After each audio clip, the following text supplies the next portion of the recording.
Hey everyone, welcome back to my channel. This is Louis, and in today's video we're going to talk about aperture.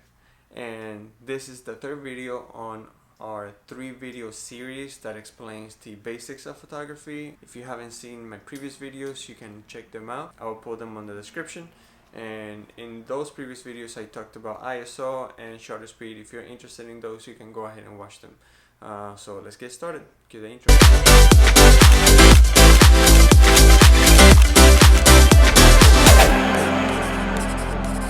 So what is aperture really?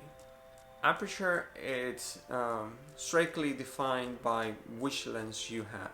Some lenses have manual rings where you can control your aperture through the ring. Other lenses have electronic apertures where they are controlled by the camera directly. Regardless of which lens you own, you're gonna have some form of aperture that the camera will adjust to get the right exposure. This is the third setting in the camera that you can adjust or control to expose your image properly. The aperture is defined by, the name really comes from the blades that are within the lens that open and close to let more light in or to not let so much light in. Think about it as your pupil in your eye.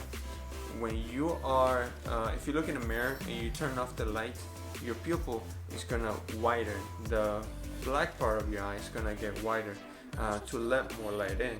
And when you're in bright sunlight, that pupil is gonna contract to let less light in, and it doesn't affect your eye.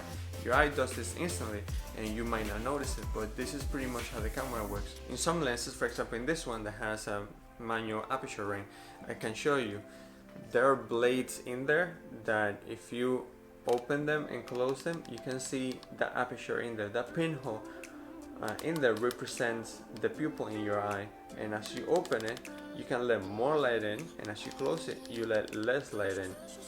Personally, I use the camera most of the time in aperture priority when I shoot landscapes or when I'm out and about. Aperture is really important. A lot of photographers use it for portraiture to get the bokeh, the nice blurriness behind you, or if you want to include everything in your image. Usually us landscape photographers or travel photographers, we try to get everything sharp in the image, so we tend to raise your aperture, and this is really confusing because if you look at the camera, the higher the value, so the higher the aperture number, the smaller the aperture is going to be, and then the lower the value, the wider and the more open the aperture is going to be to let more light in. It's always been confusing, I don't know why, but that's how it is. Lenses are made with different varying apertures. There are many types of lenses.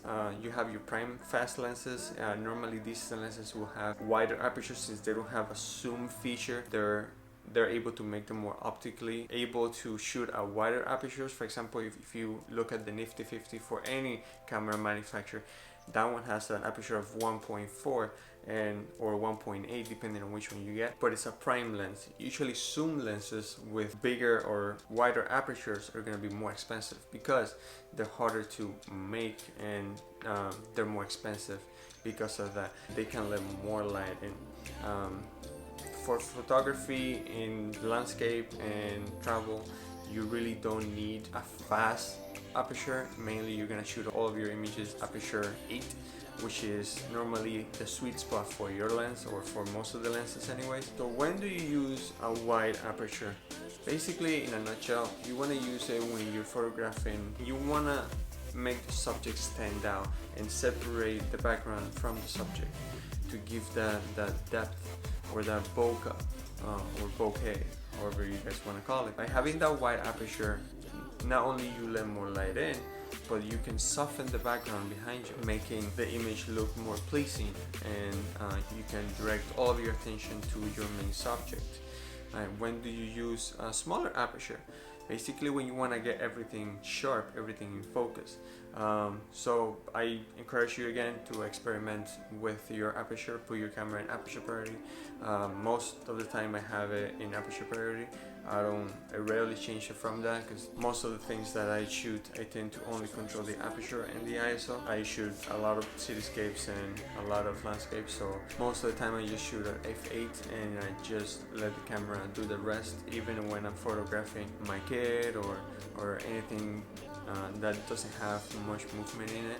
Even if I'm walking around, I would normally get my camera in aperture priority, as it will adjust all the settings for me depending on the conditions of the light. Since I like to do a lot of exposure blending, I put the camera with an intervalometer that's built into the camera, and I let the camera take photos every time, and I can't be changing manually those settings every time. So at the end of a photo shoot with many images, once I set them on the computer, I will go through them and blend the exposures. Say if you have a blown out sky, or if you have a dark foreground, I will blend those two images to create one. Basically that is the purpose of aperture priority for me. In a nutshell, that is aperture. Just remember, the lower the number, the bigger the aperture, you let more light in. The smaller the aperture, the bigger the number, the less light you get in. Also, the bigger the aperture, the more background blur you're gonna receive, giving you really shallow depth of field, making their subject stand out. And the higher the number, the smaller the pinhole, the more you're gonna include in your images. When it comes to shutter speed, you need to be really careful with camera movement and shake. You can introduce camera shake in your images while you're taking your pictures. So you want to make sure that your camera is on a tripod, and you want to make sure that you have your camera on a 2-second timer, or use a remote release shutter if you're taking long exposures, so that you don't introduce any camera shake. Camera shake can also be a good thing if you're photographing a moving subject like a waterfall, and you want to create those dreamy cloudy silky effect on the water. You want to drag that shutter, you want to make it last longer, so that you're able to capture everything crisp that's not moving, and just leave the motion of the water. Motion is a very powerful thing in your photographs, and this has to do with composition, which we're going to talk about in another video.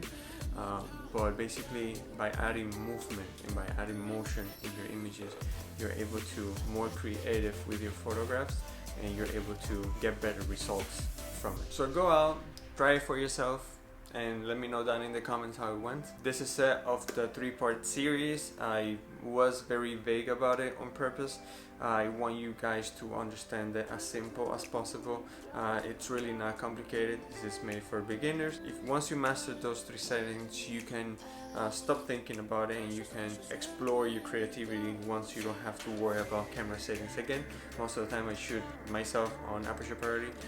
Manual mode, it's there for when I'm doing very special things, like if I'm doing star trails, or if I'm shooting the Milky Way, where I need very specific settings on the camera, or whenever you're shooting in a studio setting with strobe lights, you want to control every aspect of the light that comes into your camera. Sometimes you would want to do things on purpose to achieve a certain look. That's when you would choose manual. But for everyday purposes, walking around, taking photos of I don't know, CDs, your kids, and your everyday shoots, aperture priority is gonna do most of the work for you. It's great. I use it most of the time. Again, thanks so much for watching. Like if you liked the video, subscribe if you aren't already, and I'll see you guys in the next video. See ya.